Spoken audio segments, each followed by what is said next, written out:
Bonjour, c'est Lucie, magnétiseuse près de Dijon. Je suis heureuse de vous retrouver dans cette nouvelle vidéo dans laquelle je vais vous reparler de trans médiumnique. Je vais aussi parler de trans magnétique et on verra du coup c'est quoi la différence entre les deux.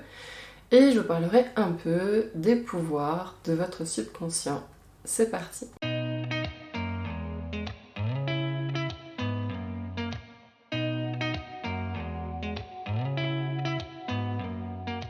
Donc dans un premier temps, j'avais envie de vous reparler de trans médiumnique et de rappeler une fois encore la différence entre un médium et un voyant. Je le rappelle en fait parce qu'on me repose encore la question. Alors je vous avais déjà fait une vidéo sur l'explication des différentes capacités énergétiques. Je vous remets cette vidéo ici en haut à droite. Et vous allez aussi pouvoir revoir la vidéo sur Pouvez-vous être médium ? Je pense que déjà ces deux vidéos-là, prenez le temps d'expliquer en quoi ça consistait, mais simplement pour que vous n'ayez pas à revisionner tout de suite ces deux vidéos, je vous rappelle du coup quelle est la différence entre voyant et médium. Eh bien, un voyant et un médium puisent dans les capacités de leur subconscient. En fait, ils ont accès aux capacités, au pouvoir de leur subconscient. C'est juste que la manière d'y accéder, elle, va être différente. Un voyant utilise en fait son centre frontal pour communiquer avec son subconscient. Le centre frontal va agir comme une sorte de relais qui va lui permettre d'avoir accès, après dans une certaine mesure, puisque ça va dépendre du degré de développement de ce centre frontal. Donc le voyant va avoir accès, grâce à son centre frontal, à plus ou moins en capacité de son subconscient. Donc par exemple, ça peut être des flashs, des visions, du passé, du présent, du futur de la personne, d'avoir accès à des informations sur qu'est-ce qu'il y a dans l'esprit, dans le champ psychologique de la personne, accès aux annales akashiques, etc. Et on reparlera d'ailleurs de ce que sait faire notre subconscient en fin de cette vidéo.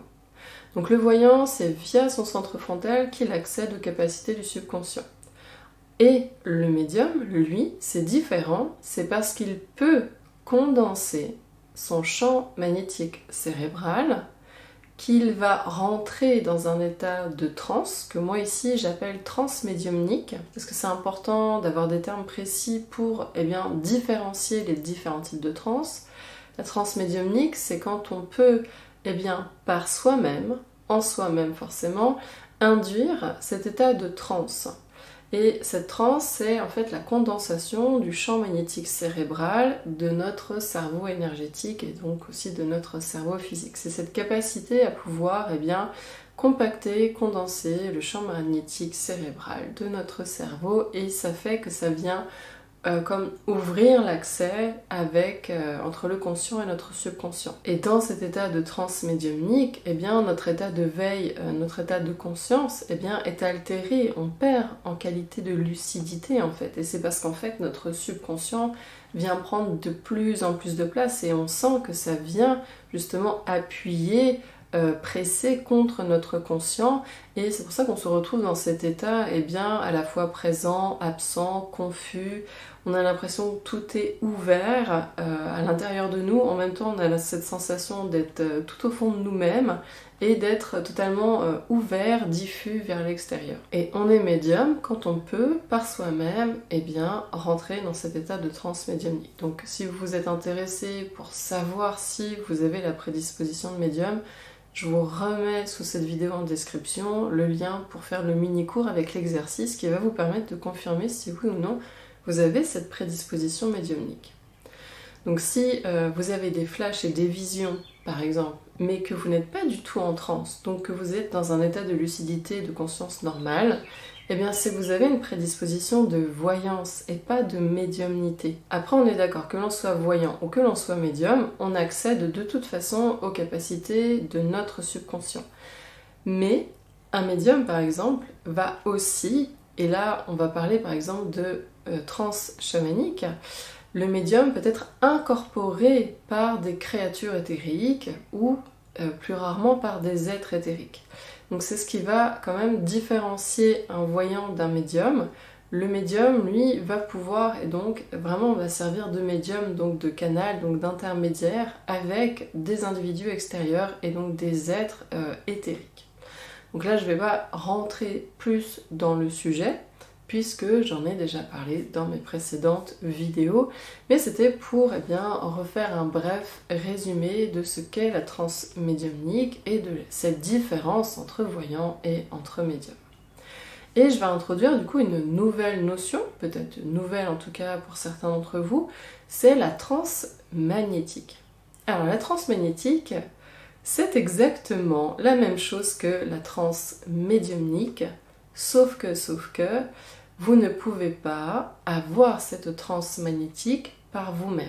Cette transe magnétique, c'est également la condensation du champ magnétique cérébral de votre structure de cerveau physique et de cerveau énergétique, votre cerveau physique énergétique, du fait de son activité propre, génère un champ électromagnétique. Et c'est ce champ magnétique qui peut se condenser, se compacter vers le centre. Les personnes qui ne sont pas médiums, donc qui ne peuvent pas par elles-mêmes induire cet état de condensation du champ magnétique cérébral, cela n'empêche que sous l'action du magnétisme d'un magnétiseur, vous allez pouvoir, ou la personne va pouvoir se retrouver dans un état de transe magnétique. Et c'est pour ça que certains d'entre vous qui viennent dans mes séances vont se retrouver dans la description que j'ai donnée de la transe médiumnique, parce que ça va procurer exactement le même effet.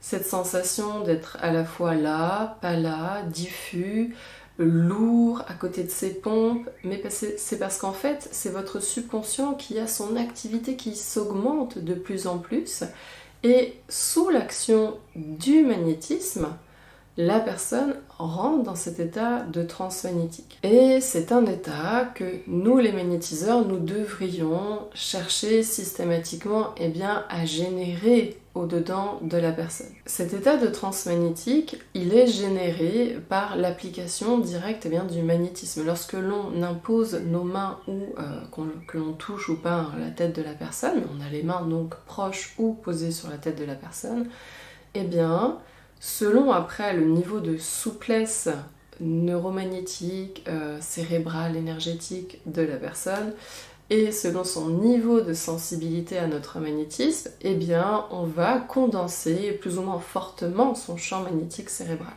Et on va donc obtenir, grâce à notre magnétisme, un niveau de profondeur de transe magnétique plus ou moins important.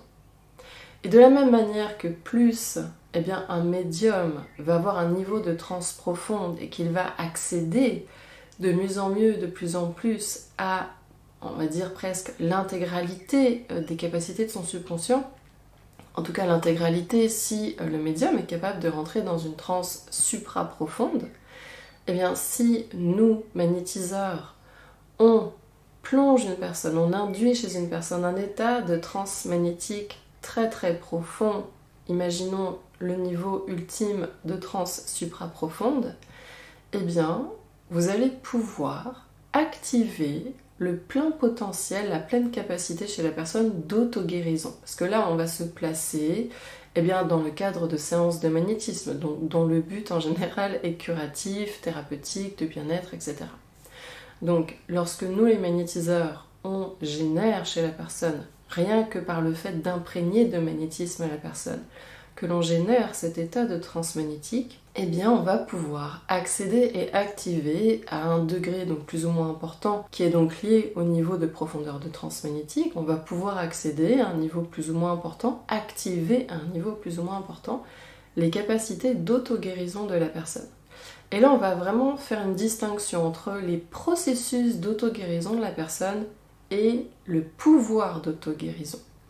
Les processus d'auto-guérison, ce sont nos processus, on va dire, qui sont à la main de notre système nerveux autonome. Par exemple, lorsqu'on s'est coupé à un endroit, donc on a une incision au niveau de la peau, c'est notre système nerveux autonome, ce sont nos processus d'auto-guérison, d'auto-régénération qui prennent la main et tout va se mettre en ordre pour que la cicatrisation opère et que la plaie se referme et se rebouche.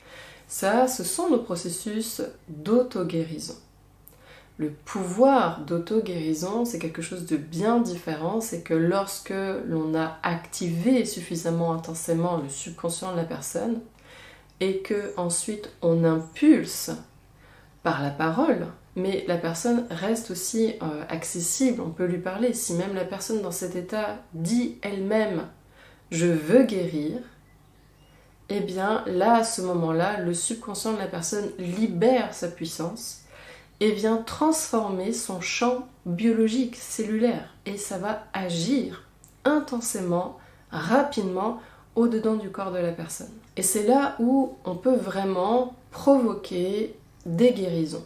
Alors j'aime pas trop employer le mot guérison parce qu'effectivement il faut faire attention et on ne promet pas la lune, on est bien d'accord, mais ça n'empêche qu'il y a des cas chez des personnes où on aura réussi à induire des états de transe tellement profonds que l'on va réussir à provoquer une guérison. Parce que le subconscient de la personne aura été profondément activé, sera profondément donc accessible, et par notre commande verbale, par l'intention de la personne, l'intention du magnétiseur, on va pouvoir enclencher la guérison. Alors là, je parle donc de transe magnétique parce que c'est simplement le fait de condenser le champ magnétique cérébral. Mais cette transe magnétique, on va donc la retrouver dans le cas des transes médiumniques, on va la retrouver dans le cas des transes chamaniques, mais on va aussi le retrouver par exemple dans les cas de la respiration holotropique, où la personne rentre aussi dans un état de transe magnétique et grâce aux respirations holotropiques, la personne peut se guérir, peut obtenir pas forcément systématiquement des transformations sur le plan biologique, mais déjà obtenir des transformations sur un plan psychologique. Et donc en magnétisme aussi. Bien sûr que si la personne vient nous voir pour des séances de magnétisme parce que c'est au niveau psychologique que ça ne va pas, eh bien de la même manière, on va faire agir notre magnétisme au niveau du cerveau, au niveau de la tête de la personne. Non seulement, on va dire, le magnétisme a ses propriétés propres qui apportent du carburant, qui apporte une force de travail au cerveau, au système nerveux autonome de la personne, pour que ça donne justement plus de force à ces processus d'auto-guérison, mais on va chercher à voir si on peut induire la transe la plus profonde possible. Parce que quand on induit cet état de transe, on sait qu'on va pouvoir faire agir plus fortement notre magnétisme et avoir accès à ce pouvoir d'auto-guérison au-dedans de la personne. Mais si on ne cherche pas à obtenir cet état de transe le plus profond possible, ça ne va pas non plus se faire si naturellement que ça. Il faut vraiment le vouloir, il faut prendre le temps d'infuser, d'imprégner longuement parfois de magnétisme et d'avoir recours à la parole. Parce que le fait de parler complexifie, affine et rend plus subtile l'action de notre magnétisme et ça nous permet d'optimiser l'usage de notre magnétisme. Donc, pour des choses, on va dire simples, soigner une cheville, soigner un reflux gastrique œsophagien, soigner un labago, on va pas forcément mettre la personne dans un état de transe magnétique puisque ces simples, on va dire, fonctions, ces processus d'auto-guérison, d'auto-régénération vont être suffisants. Donc on peut magnétiser la tête tout de même en premier. J'en ai parlé dans la vidéo sur comment conduire une séance de magnétisme, je vous remets le lien ici. Et on va quand même magnétiser la tête de la personne, même si c'est un problème d'estomac, un problème d'articulation, un problème de dos. Et c'est dans un second temps qu'on va aller voir en local ce qui se passe chez la personne. Mais du coup, en fonction des types de problématiques, on ne va pas forcément chercher à générer la transe magnétique. Il faut comme réfléchir intelligemment à l'usage que l'on souhaite faire de son magnétisme. Par contre, si on sait que la personne, elle a, on va dire, plusieurs problématiques de santé, qu'on est sur un profil qui a plusieurs pathologies, ou quelqu'un qui a des problèmes, on va dire, de stress, d'angoisse récurrente, de peur, de blessures du passé, et qu'on a besoin d'agir profondément sur son champ psychologique, là, le fait de chercher à induire la transe magnétique va être très très intéressant dans les séances et ça va nous donner encore plus de résultats parce qu'on souhaite la transformation vers l'harmonie, vers le bien-être, vers l'équilibre intérieur, vers la force psychologique intérieure de la personne. Donc la transe magnétique, ça peut être utilisé tant pour des problèmes, on va dire, biologiques, qui commencent à être complexes, sérieux, importants, graves, et la transe magnétique, c'est aussi très utile pour opérer, dans la mesure du possible, opérer une transformation psychologique et remodeler, aider la personne à se remodeler, se réajuster dans ses programmatiques, dans ses croyances, dans la manière dans son image d'elle-même également. Et ça va nous permettre d'avoir des séances beaucoup plus efficaces, le fait d'induire cette transe magnétique. Et juste pour vous donner un exemple, pour que ce soit peut-être un peu plus concret pour vous, donc je puise dans les exemples que j'ai donc dans mes consultations. J'avais cette femme qui venait pour des problèmes de fertilité, et médicalement, c'était constaté depuis 2 ans déjà que ses trompes étaient bouchées, vraiment bouchées. Donc il ne pouvait pas y avoir, on va dire, la sortie de l'ovule et la rencontre entre l'ovule et le spermatozoïde. Ce n'était biologiquement, mécaniquement, physiologiquement pas possible. Donc elle vient me voir parce qu'elle va faire un traitement de FIV, donc de fécondation in vitro. Ça fait 2 ans qu'elle sait qu'elle a ce problème-là, et donc elle a finalement décidé d'enclencher la procédure pour faire des FIV. Et donc quand elle vient me voir, c'est dans le but que les FIV prennent le plus rapidement possible. Je ne sais pas si vous avez déjà des personnes dans votre entourage qui sont concernées par cela, mais c'est très souvent que la première FIV ne fonctionne pas. Et donc on a envie de mettre toutes nos chances de notre côté pour que la première FIV fonctionne, parce que on n'a pas X possibilités. Sur une FIV, on peut avoir peut-être 2 implantations, 3 ou 4. Après, voilà, ça dépend du nombre d'embryons qui ont pu être créés in vitro. Donc, cette personne venait dans le but que sa première FIV prenne le plus possible. Et on s'était laissé du temps, on s'était laissé presque 6 mois. Voilà, pour laisser le temps au corps d'intégrer le travail qu'on allait faire avec nos séances de magnétisme. Et donc j'ai cherché forcément à induire une transe magnétique très profonde, parce que chez ces personnes aussi il y avait un problème de polyarthrite rhumatoïde. Et pour aider son système immunitaire aussi à mieux supporter la fatigue que va générer une grossesse, j'ai eu envie d'apporter aussi soutien et booster sa santé, booster son système immunitaire avec les séances. Donc dès le début, j'ai cherché à induire un état de transe magnétique le plus profond possible. Et on a fait 3 séances ou 4. Là, j'ai un petit trou de mémoire.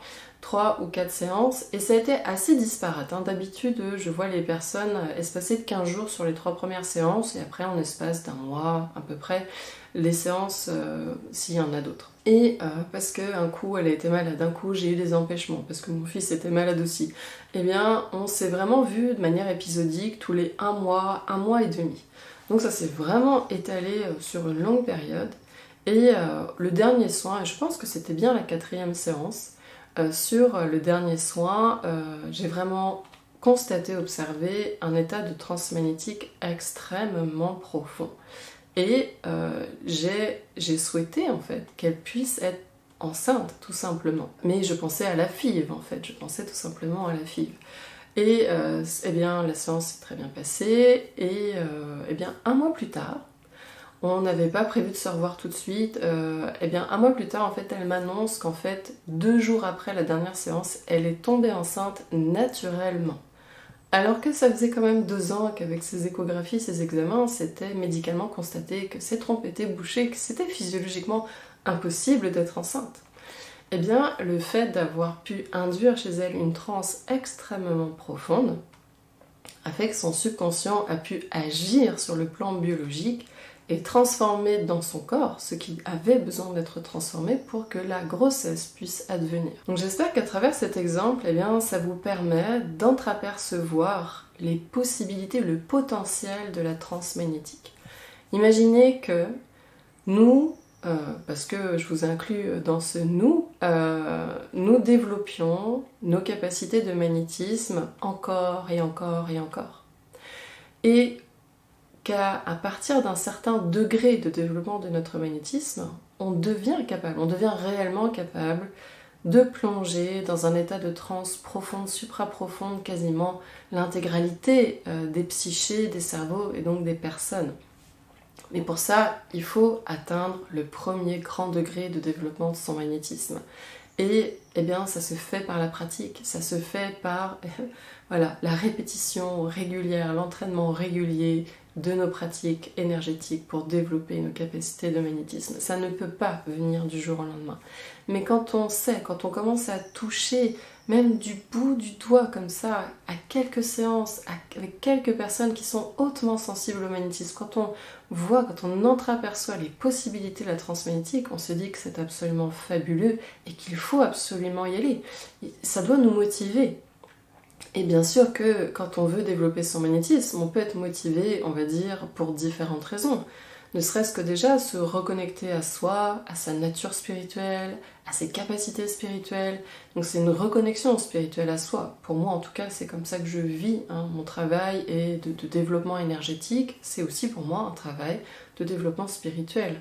Donc au-delà du fait que ça nous reconnecte profondément à notre nature énergétique, spirituelle, essentielle, donc ce chemin pour développer notre magnétisme, c'est aussi dans le but de faire usage de ces capacités, de mettre ces capacités au service des autres et de pouvoir apporter du bon. Et du coup, de pouvoir soulager, soigner et peut-être guérir les personnes qui viennent nous voir.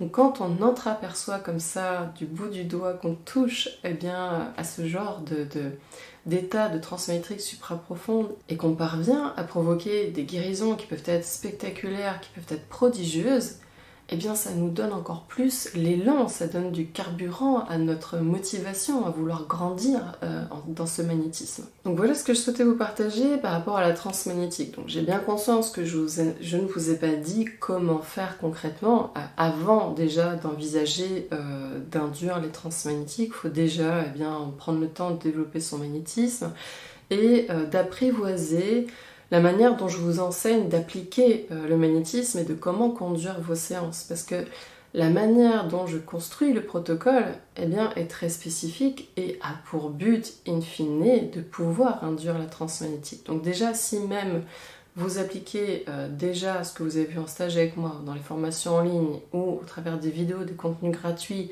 que vous arrivez à vous saisir de ce que j'enseigne, en appliquant la méthodologie, les protocoles pour faire les séances, vous verrez, vous pourrez observer, gardez ça à votre conscience pour savoir aussi ce que vous cherchez à observer, vous pourrez observer que les personnes seront placées dans un état de transmagnétique plus ou moins profond, plus ou moins donc léger, moyen, profond, très très profond. Et quand vous recueillez du coup post-séance le ressenti de votre consultant, vous pourrez constater au travers de ce qu'il dit qu'il y a bien des signes en fait que la personne était placée en état de transmagnétique. Parce qu'elle vous dit qu'elle se sentait très très très très loin, mais qu'elle était toujours présente, posée sur votre voix, donc posée sur votre contact avec vos mains, etc. Ça c'est déjà un indicateur de transmagnétique. Après, ça peut être une transe légère, une transe moyenne. Ça, c'est la manière dont après votre intention prend au-dedans du corps de la personne.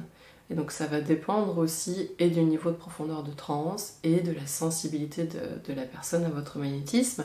Et on est d'accord, le premier facteur, ça restera toujours la puissance de votre magnétisme. Mais bon, comme on est incarné dans des corps humains, on a forcément une puissance limitée et ça prend du temps de développer son magnétisme. Donc voilà, on prend en compte tous les facteurs à prendre en compte. Et puis, juste pour vous donner quelques mots sur les pouvoirs de votre subconscient. Notre subconscient, c'est quand même notre super allié. Vraiment, c'est vraiment notre grand allié. Très souvent, en fait, quand on fait appel à des êtres de lumière, quand on fait appel à des guides, quand on prie, le premier à vous répondre, c'est votre subconscient. Votre subconscient, il a différents pouvoirs, il a différentes capacités. Déjà, il a la capacité de se connecter au subconscient des autres. C'est un vrai bavard, votre subconscient. Il peut se connecter à des personnes que vous n'avez jamais vues de votre vivant, que vous n'avez jamais vues en vrai physiquement, et il cherche comme ça à créer des liens. Donc déjà, c'est une première chose que votre subconscient sait faire. Ensuite, il faut savoir que sur un plan au niveau de notre champ psychologique, de notre cerveau, de notre psyché, on est toujours en train d'émettre des ondes. Toute notre activité de pensée, d'émotion, de pensée très très profonde, de croyances, etc., nos désirs, nos peurs, nos rêves, nos secrets, tout cela, cela génère une activité vibratoire dans notre psyché, dans notre tête, et cette activité vibratoire, eh bien, lorsque ça sort de notre système, eh bien, ça se propage sous forme d'ondes. Et ce sont ces ondes-là eh bien, que les subconscients des autres personnes eh bien, reçoivent. Et donc nous, on reçoit les ondes psychiques, cérébrales des autres personnes. Eh bien, notre subconscient va décoder le contenu de ces ondes. Et plus notre subconscient eh bien, est doué, parce qu'il faut quand même aussi avoir cette notion-là, plus notre subconscient sera doué et fort et puissant, et plus il aura eh bien, une finesse de décodage, une profondeur de décodage importante. Bien entendu, là je parle déjà juste des capacités du subconscient, après c'est une autre histoire que d'accéder à ces capacités, mais c'est ce à quoi ont accès les voyants et les médiums, ils ont accès à la puissance, aux capacités de leur subconscient. Et donc un médium, un voyant, mais aussi les personnes qui ont un accès direct à leur subconscient, c'est encore différent. Eh bien, le subconscient va pouvoir lire, entre guillemets, la vie psychique d'une personne. Donc, connaître son état d'esprit, son état d'être, ce à quoi elle pense, ce à quoi elle aspire, ce qu'elle a vécu aussi dans son passé, parce que c'est aussi présent forcément dans la sphère psychique de la personne. Donc, le subconscient, il est capable aussi de lecture psychique. Notre subconscient, eh bien, il est aussi capable, et j'en ai parlé par rapport à ce que j'ai dit sur la transmagnétique, il est capable de transformation psychologique, donc transformer nos schémas de croyance, transformer nos programmatiques mentales. Et on peut se reconstruire totalement grâce à la puissance de notre subconscient sur un plan psychologique. Et notre subconscient qui est connecté au cerveau, au système nerveux, qui gère en fait, qui peut gérer, qui gère l'ensemble de notre corps, de notre système, mais qui peut, on va dire, avoir une prise plus importante encore lorsque, eh bien, il est plus activé notre subconscient. Eh bien, notre subconscient peut aussi avoir une action de transformation biologique, cellulaire, physiologique dans notre corps, et donc opérer des soins, voire des guérisons. Donc ça, c'est, on va dire, le troisième élément, transformation psychologique, métabolique, biologique. Une des autres choses aussi que sait faire notre subconscient, eh bien, c'est de converser, et là, cette fois pas avec des cerveaux humains incarnés, mais avec des créatures éthériques ou des êtres éthériques. Notre subconscient va pouvoir décoder eh bien, les ondes psychiques qui émanent eh bien, des êtres invisibles, ceux qu'on ne peut pas percevoir directement avec nos yeux physiques, mais ce sont des êtres que les voyants et les médiums peuvent percevoir, parce que leur subconscient peut en fait les voir, les percevoir, et redonner, sous forme d'impulsion psychique cérébrale, eh bien redonner l'information, et on peut avoir donc des flashs, des images, et entendre aussi une voix. Alors quand on entend une voix, c'est pas forcément de la télépathie. Soit la créature éthérique ou l'être éthérique a souhaité, on va dire, augmenter ou utiliser, une bonne puissance psychique pour compenser le fait que nous, on n'est pas télépathe.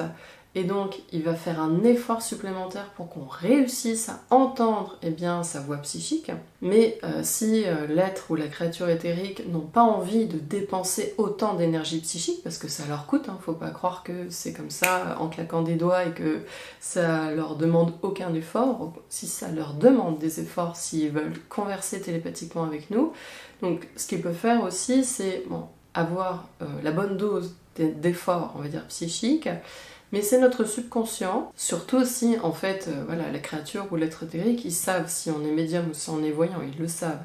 Donc s'ils savent que notre subconscient peut eh bien, répéter ce qu'il a entendu, eh bien ils utiliseront cette méthode-là. Et du coup ça donne l'impression de faire de la télépathie, mais en fait c'est juste que notre subconscient a décodé donc l'information, les ondes, les impulsions psychiques de la créature ou de l'être éthérique, et va répéter simplement ce qu'il a entendu. Mais on n'aura pas entendu directement la voix de la créature ou de l'être éthérique dans notre tête. C'est différent. Le subconscient va servir ici de relais. Mais en tout cas, notre subconscient a le pouvoir et la capacité de communiquer avec des créatures, avec des êtres éthériques. Et donc c'est ce que font certains chamans, certains médiums et certains voyants. Mais quand on parle de voix intérieure, quand on parle d'entendre une voix intérieure, il faut savoir que quand même, très souvent, c'est la voix de notre propre subconscient. Comme notre subconscient il a accès à un grand nombre d'informations, et bien lorsqu'il est assez fort, notre subconscient, ou si nos capacités de voyance sont assez développées, ou si notre niveau de profondeur de transe médiumnique est assez profond justement, on va pouvoir directement converser avec notre subconscient. Et donc des fois, vous vous mettez à entendre par exemple juste un mot ou une phrase, et bien ça, c'est votre subconscient qui vous l'a chuchoté. La plupart du temps, c'est votre subconscient.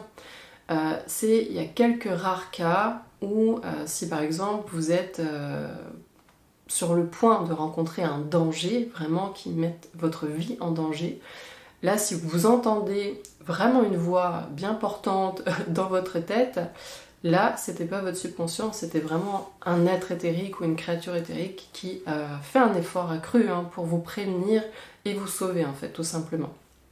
Donc là, c'est pas forcément d'ailleurs votre guide, c'est imaginez, vous êtes dans la rue, vous êtes sur le point de voir que quelqu'un va se faire renverser, si vous avez la possibilité de l'appeler ou de le rattraper pour qu'il ne se fasse pas écraser par une voiture, vous allez le faire.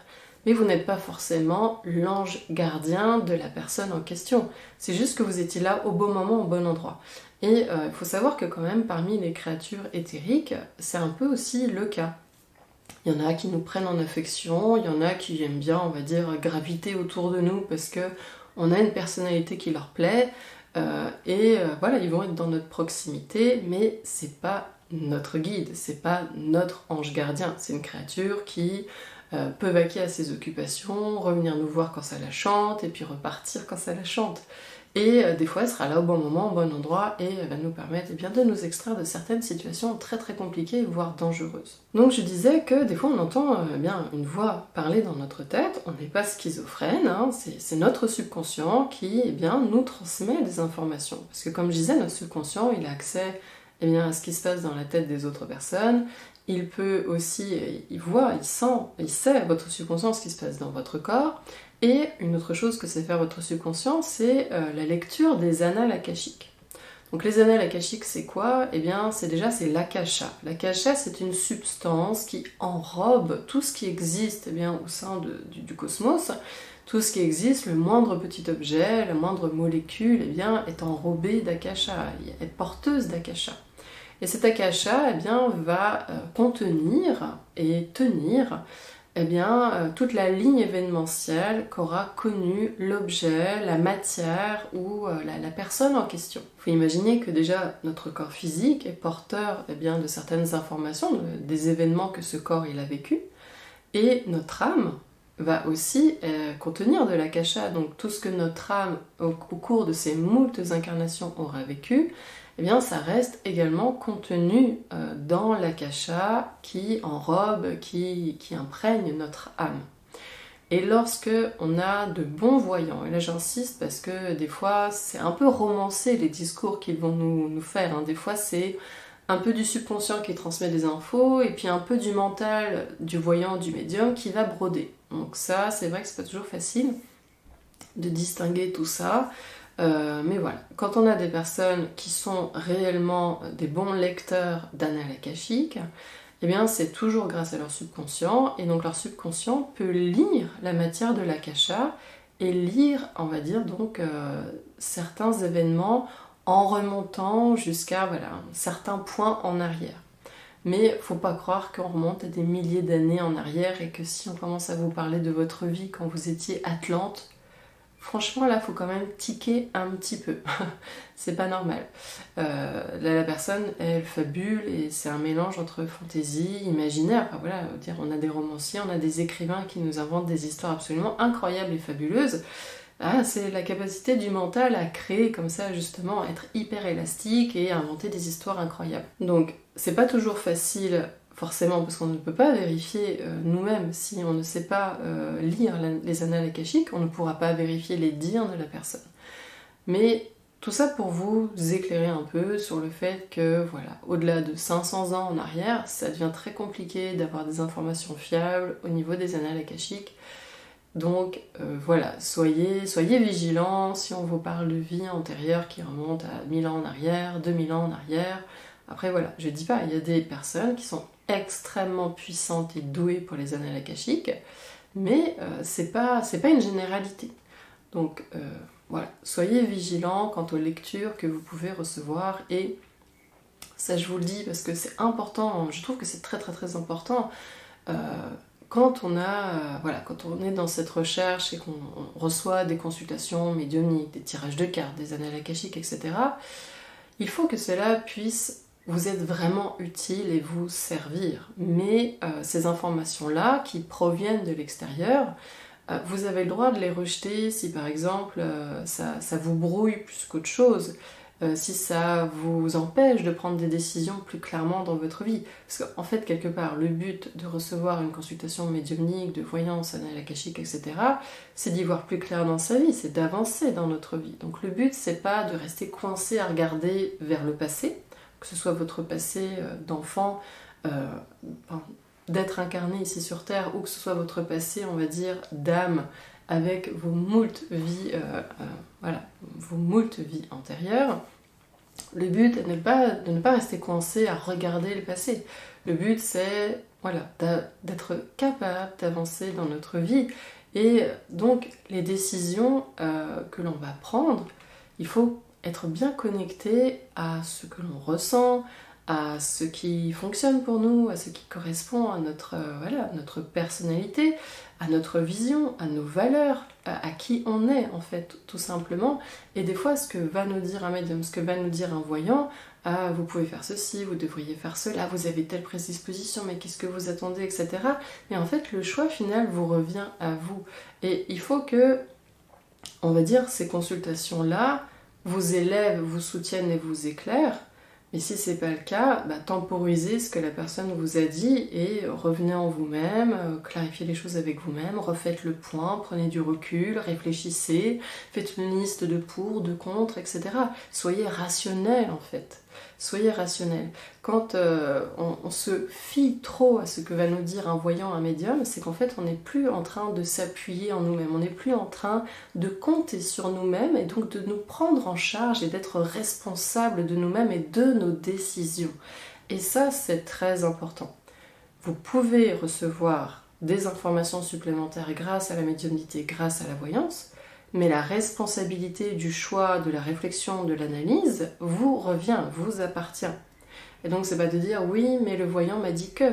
Bah oui, il a dit ça, mais déjà, même un voyant, même un très très bon voyant, on est forcément des êtres subjectifs. Ça veut dire que quand on dit quelque chose, on le dit forcément depuis sa propre perspective, depuis sa propre capacité à voir les choses. Et on ne peut pas être 100% lucide. On ne peut pas être dans cette impartialité, dans cette objectivité complète. On ne peut pas. Donc même un voyant, même un médium va avoir une relative subjectivité lorsqu'il va vous donner des informations. Et cette subjectivité peut venir teinter la manière dont c'est dit. Et en plus vous-même, vous allez l'entendre d'une certaine manière. Donc il faut prendre le temps de pondérer les choses, de ne pas se précipiter ou de ne pas, on va dire, rester bloqué sur quelque chose qu'on nous aurait dit dans une consultation de voyance ou médiumnique. Donc voilà, sachez que vous restez le capitaine de votre véhicule, de votre esprit, et qu'il vous appartient de porter le poids de votre responsabilité, de prendre en charge votre vie, et donc d'endosser, d'assumer les décisions que vous choisissez de prendre. Voilà, c'était une longue parenthèse, mais c'est vraiment très très très important que cela vous soit utile, ces consultations. Quand vous allez avoir recours à une aide extérieure, c'est comme être coaché, c'est comme être conseillé professionnellement, etc. Ce sont des aides extérieures qui doivent nous apporter une plus-value, une valeur ajoutée pour nous aider à y voir plus clair dans notre vie, à être débloqué, déverrouillé et à avancer. Ou à nous donner des outils aussi pour avancer, des clés pour avancer. Mais c'est toujours dans cette optique que nous, au final, on va pouvoir être, mieux saisir notre vie et avancer dans notre vie. Et donc, votre subconscient a le pouvoir de lire les annales akashiques et donc dans une certaine mesure. Ce qu'il faut quand même que votre subconscient soit suffisamment puissant, suffisamment doué.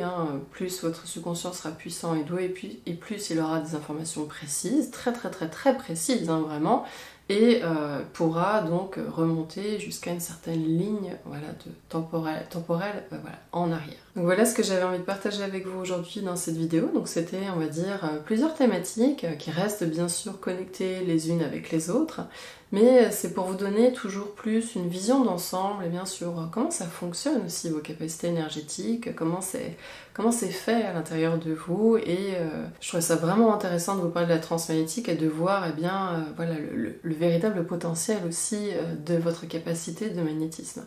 Donc si vous êtes toujours avec moi et que vous avez apprécié la vidéo, je vous remercie beaucoup de mettre un pouce levé, n'hésitez pas à partager la vidéo aux personnes que ça pourrait intéresser. Si vous avez envie de me poser des questions en commentaire, allez-y, je serai heureuse de vous répondre et de vous lire. Et puis bien sûr, si vous n'êtes pas encore abonné à ma chaîne, abonnez-vous. Pour vous, c'est un clic et moi, ça soutient mon travail en fait. Ça donne plus de visibilité à ma chaîne et ça me montre que vous avez envie d'avoir plus de vidéos.